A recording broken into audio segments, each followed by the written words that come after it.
नमस्कार श्रोताओं, कहानियों का कारवा चैनल में मैं बिंदु सांधु आप सबका स्वागत करती हूँ।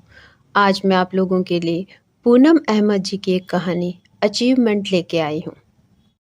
रात के 11 बज रहे थे। रमा ने सोने से पहले माँ के कमरे में झांका। वे बेड पर लेटी उमादी से बातें कर रही थी। अपने से 8 वर्ष बड़ी उमादी और माँ को गुड नाइट बोलने के लिए वह अंदर आ गई। गुड नाइट कहते हुए पूछा, माँ थक गई क्या? नहीं नहीं, बिल्कुल नहीं। आज का दिन तो बहुत अच्छा रहा, बहुत मज़ा आया। उमादी भी अभी यही कह रही थी। नींद ना आ रही हो तो आओ बैठो। नहीं माँ, नींद तो आ रही है। अब कल सुबह बात करेंगे, कहकर रमा दूसरे कमरे में सोने आ गई। उमादी भी अभी उसके पास ही सोने वाली है। रमा कई बातें सोचने लगी। आज माँ का 75वां जन्मदिन था। वह मुंबई से और उमादी दिल्ली से मेरठ पहुंचे हैं। अनिल भैया, जो रमा से 5 वर्ष बड़े हैं, उनसे फ़ोन पर बात कर रमा और उमादी ने एक सरप्राइज पार्टी रखी थी। रमा कल रात और उमादी दिल्ली से पहुंच गई। आज सुबह सुबह मेरठ आकर माँ को सरप्राइज दिया। माँ टीचर थी, रिटायर है। उमादी भी एक अच्छी कंपनी में एक अच्छे पद पर कार्यरत है। रमा हाउसवाइफ है। दोपहर में माँ की खास सहेलियाँ आई। एक होटल में लंच किया गया। माँ बहुत खुश थी। उन्हें देखकर उमादी, अनिल भैया और रमा भी खुश हो रहे थे। पिता का स्वर्गवास तो सालों पहले हो गया था। माँ को खुश रखने के लिए तीनों यथासंभव कोशिश करते रहते थे। रमा जब भी मेरठ आती थी, मन में एक उदासी घिरी रहती थी। ये उदासी वह कभी किसी से शेयर नहीं कर पाई। हाँ, अनजाने में ही अनिल भैया उसका साथ देते रहे हैं। रेखा भाभी और भतीजी काव्या ने भी उसका मन खुश रखा। पर माँ और दी, पता नहीं जानबूझकर या अनजाने में, वे दोनों रमा का दिल दुखाती रहती। अगर अनजाने में, तो दोनों की इतनी कम उम्र तो है नहीं कि वे किसी के दिल को दुखाने वाली बातें करें और उन्हें महसूस न हो।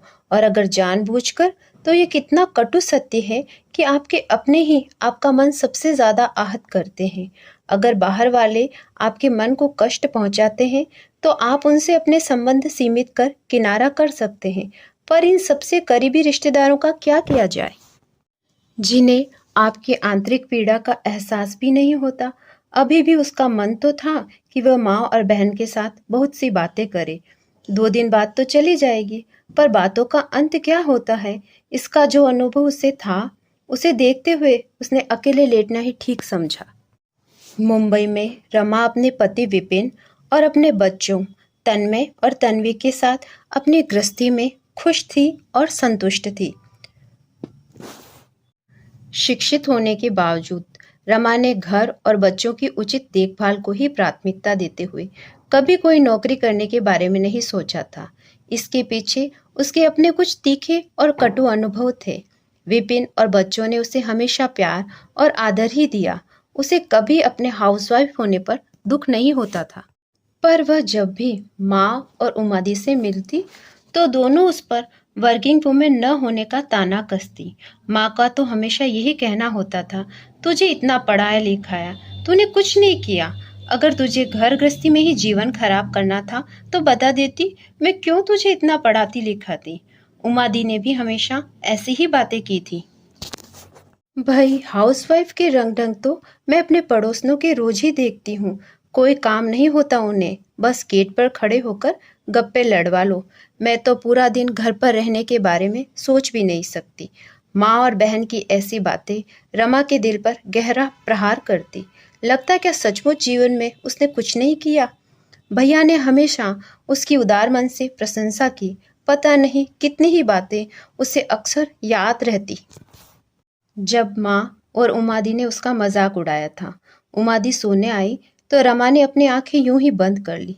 दिन की बहुत सी बातें याद आ गई थी, तो अब बात करने का मन ही नहीं हो रहा था। उमादी ने भी उसे सोया समझकर चुपचाप सो गई।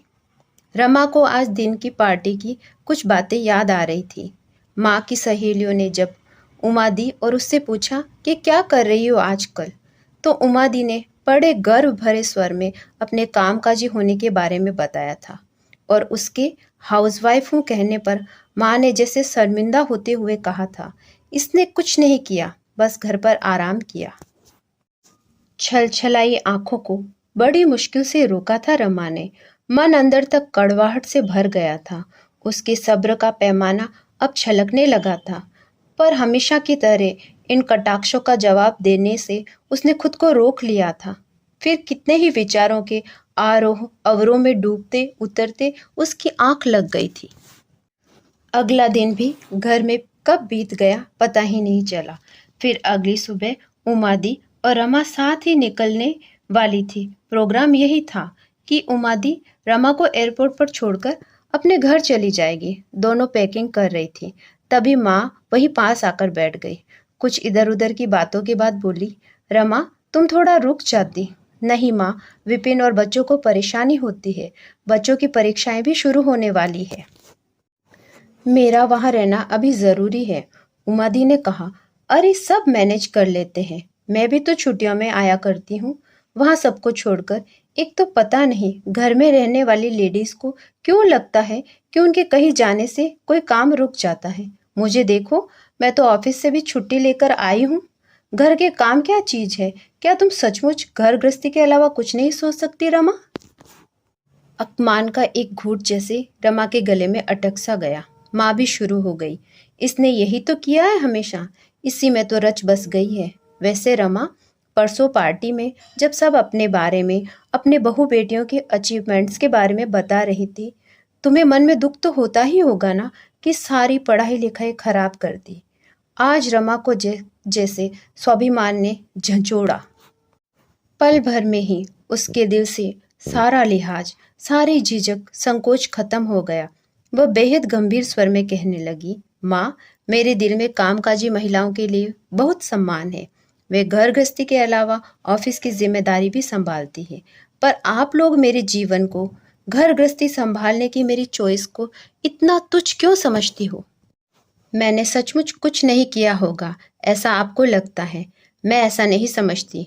मेरा अचीवमेंट्स मुझे हजारों लाखों रुपए नहीं देता, पर जो देता है वह अमूल्य है। मैंने अपने बच्चों को बचपन की अपनी स्नेह की, अपने रात दिन के लाड़ प्यार की मधुर यादें दी है, जो दुर्भाग्यवश मेरे पास नहीं है। आपके आत्मनिर्भर होने के दम्भिर स्वभाव ने दिन रात आहत किया है मुझे। आपको याद है मेरी सहेली विभा, उसकी मम्मी बेहद सरल आम सी गृहिणी थी। मैं जब भी कभी स्कूल से उसके साथ उसके घर जाती थी तो सरिता आंटी हम दोनों को बिठाकर कितने स्नेह से खाना खिलाती थी। मैं कभी उन्हें नहीं भूल पाई।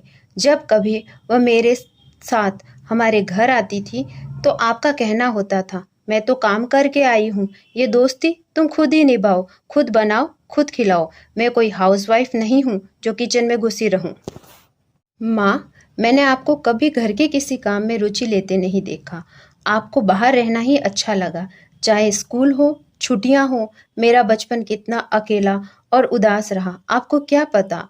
आपके घर के बाहर रहने के शौक ने मैंने क्या क्या सहा, आप अंदाजा भी नहीं लगा सकती। मुझे खुद भी नहीं पता, आधुनिक शिक्षित माहौल में रहने के बावजूद अल्प शिक्षिता, सरल स्नेही सरिता आंटी कब मेरी आदर्श बन गई। मैंने अपने बच्चों को वही स्नेह और सुरक्षा देने का प्रयत्न किया है जो मुझे विभा के घर जाकर महसूस होता था। मैं इस बात को खुले दिल से स्वीकार करती हूँ कि पिताजी के न रहने पर आपने ही घर को संभाला। पर माँ, आत्मनिर्भर होने का इतना दंभ, इतना घमंड कि आप मेरे हर काम को हे दृष्टि से देखती हैं। यहाँ तक कि आप मुंबई मेरे पास आई तो मेरे साफ सफाई और घर को व्यवस्थित रखने के शौक का मजाक उड़ाती थी, क्यों? माँ, हम अपनी माँ, बहन, बेटी की बात छोड़ भी दें तो एक औरत होने के नाते आप दूसरी औरत के किसी काम को, उसकी लगन को, उसकी मेहनत को क्यों कोमल स्नेही उदार मन से स्वीकार नहीं कर सकती? मैं अपना अचीवमेंट आप जैसे लोगों को समझा भी नहीं पाऊंगी। बस मेरे बच्चे कभी ये बात नहीं कहेंगी कि उनका बचपन उदास, अकेले, आहत या अपेक्षित बीता है। इस बात की गारंटी देती हूँ मैं, और यही गारंटी मेरा अचीवमेंट है माँ। कहते कहते रमा अपने सिर पर एक स्नेहिल स्पर्श से चौंकी। पता नहीं कब से पीछे खड़े अनिल भैया ने अपना हाथ उसके सिर पर रखा था। उसकी नज़रें भैया से मिली तो उनकी आंखों में उसे जो कुछ दिखाई दिया, भीगी आंखों के साथ मुस्कुरा दी रमा। माँ और उमा दी अवाक बैठी थी। रमा ने कहा, माँ दी, मेरी बातों से आपको दुख पहुंचा हो तो आई एम सॉरी। आज खुद को रोक नहीं पाई। रमा ने अपना बैग बंद कर सामने रखी ड्रेसिंग टेबल में स्वयं को देखा। अपना ही चेहरा आज शांत और खुश लगा।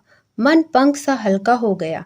सालों का गुबार निकलने के बाद मन बहुत शांत हो गया। अंत में आप लोगों से एक विनम्र अनुरोध, कृपया मेरे चैनल को सब्सक्राइब करें, लाइक करें, शेयर करें। धन्यवाद।